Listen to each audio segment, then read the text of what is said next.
What we're going to talk about today is something called hookup culture. And hookup culture is just like what's today's date? We're almost out of Pride Month, but we ain't there yet. No one can tell me what's right or wrong. Only I can tell me. Only I know what's right for me. We have legislation right now in, I think it's Washington and also in California. Now, I'm not 100% sure if it's the state of California or if there are certain governing cities who are going along with this, but there are right now people giving power to the children that don't even understand their butt from a hole in the ground, excuse my language, that are giving them rights to mutilate themselves, and the parents cannot have any say.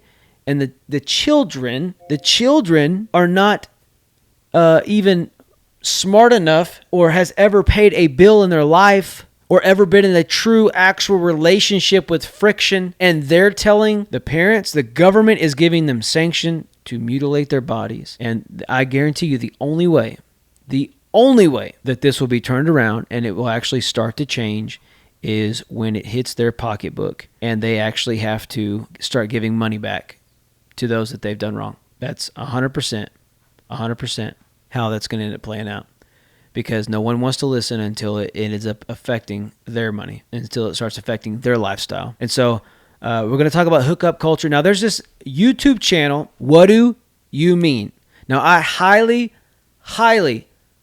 recommend you to go subscribe to this YouTube channel. Now, like I say, with everything, before we watch a video of another channel or anything like that or whatever, if y'all send me something, I always, by the way, you can send me something. You can follow me on Instagram, Facebook. By the way, we just got to over 700 people in our Facebook group. So that's awesome. Y'all are amazing.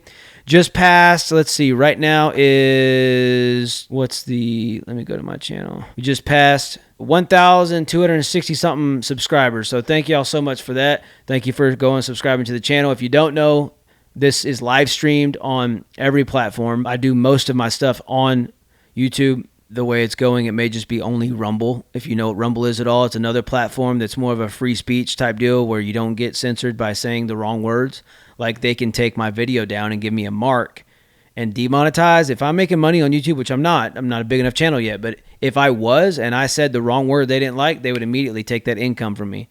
And some of these people out here that are Christian YouTubers, it's being taken from them. They're getting marks because they're talking against sexual immorality. They're talking against lifestyles that should not be honored or proud of. But this guy, What Do You Meme? So what do WHADDOU and then meme. You ever seen a meme on social media? So that's what it is. So it's kind of a play on words, but he's a Christian. He does a lot of good videos, and we're actually going to watch both of these go hand in hand today.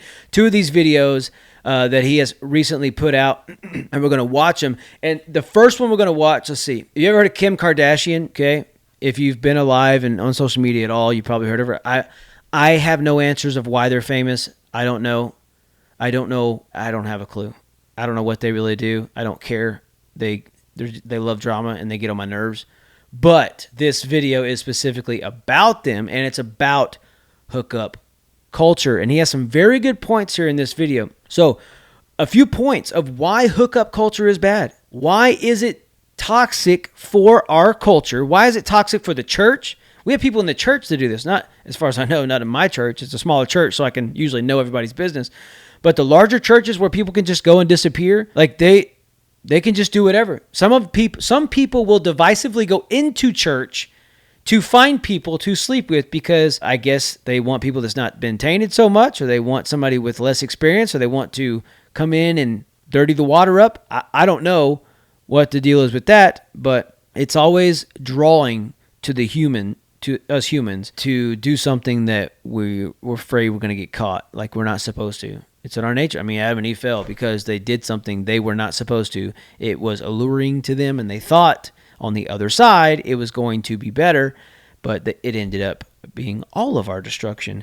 Thanks, guys. Write my congressman for that one. So a few points of why why this thirst traps. You may not want to look up some of these if you have issues, because there'll be big butts and tight clothes and everything else, because that's exactly what it is. It's a phrase saying that someone is thirsty and they're trying to lure you in. It's a trap. So why is hookup culture damaging to the Christian? Let's just talk from the Christian perspective. If you don't know God, that's fine. I'm not here to talk to you, but these are good principles. I told somebody the other day, you cannot believe in God at all and follow the principles that are in the Word of God, and you'll have an amazing life. So whether you know God or whether you don't, listen to me and follow along with this. So first of all, sexual purity. Why is hookup culture bad? Sexual purity. The word purity is something that is lost on our culture. They don't even understand what it means. I just saw a video on, I think it was thinking about it, I'm going to vomit. It was a pride parade. I think it was in, I don't remember. It was a larger city. And there were these old, nasty, saggy guys riding bicycles. And I was like, Lord, just let me see a video where one of them slips and racks themselves. They were riding around completely naked, completely nude, down a main street of downtown of this larger city. That's why I hate Twitter.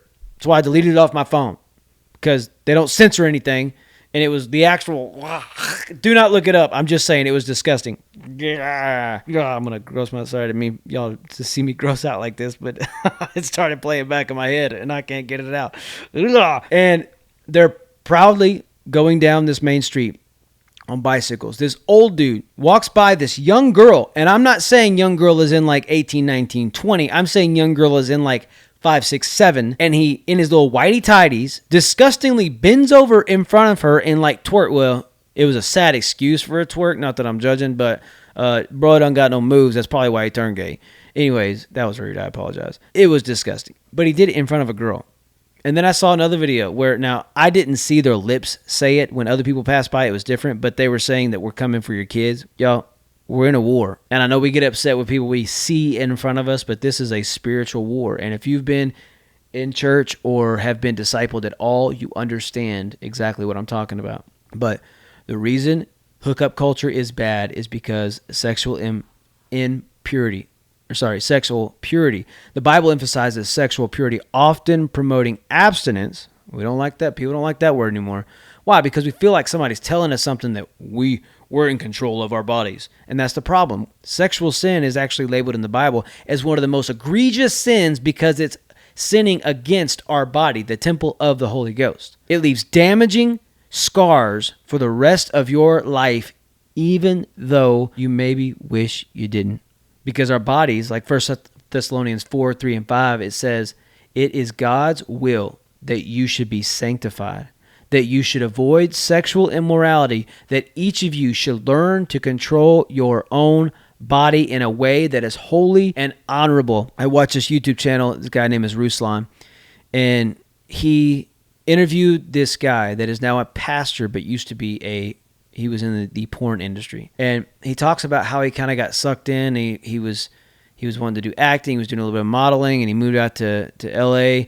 And it just like sucked him in, and he couldn't. It felt like he couldn't say no to it because he needed the money so bad. Like he got drawn into it, and it was alluring, but he felt like it was so demeaning, and it took away from the intimacy later that he wanted to have with when he finally came to Jesus and he met his wife, that he wanted to have with her, and it took him a lot of effort to break down those walls that he built up because he felt so slimy and disgusted with himself because of the things he had done. And that's the damage of hookup culture. Like men, it's usually to conquer something. Women, it's usually for security. And sometimes they do the conquering thing too. And then you have the opposite where guys can just want security too, just to be with somebody. So you end up hooking up with people to feel secure in yourself. But all these things and all these different types of feelings and drawn towards things to validate who you are ends up never actually satisfying, never actually validating, never actually doing what you're wanting it to do, but it leaves you empty, cold, and you feel alone even in a crowded room. Doesn't matter how many warm bodies you have coming through your bed, you always feel like it wasn't enough and unsatisfied. And this is why it's so damaging to us spiritually, emotionally, mentally. We feel Like we have to have a connection with something, even though it's just a sexual thing.